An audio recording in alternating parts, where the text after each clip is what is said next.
पते हर महादेव सुरार्चितलिङ्गं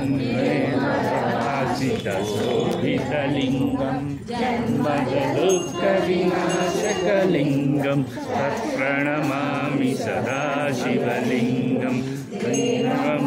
प्रवरार्चितलिङ्गं कामदहनकरुणाकरलिङ्गं रावणदर्पविनाशकलिङ्गं तत्प्रणमामि सदा शिवलिङ्गं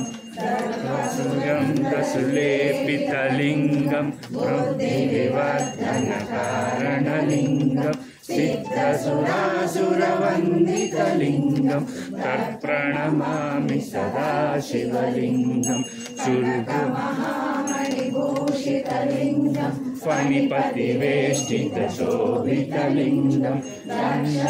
यज्ञविनाशकलिङ्गं तत्प्रणमामि सदा शिवलिङ्गं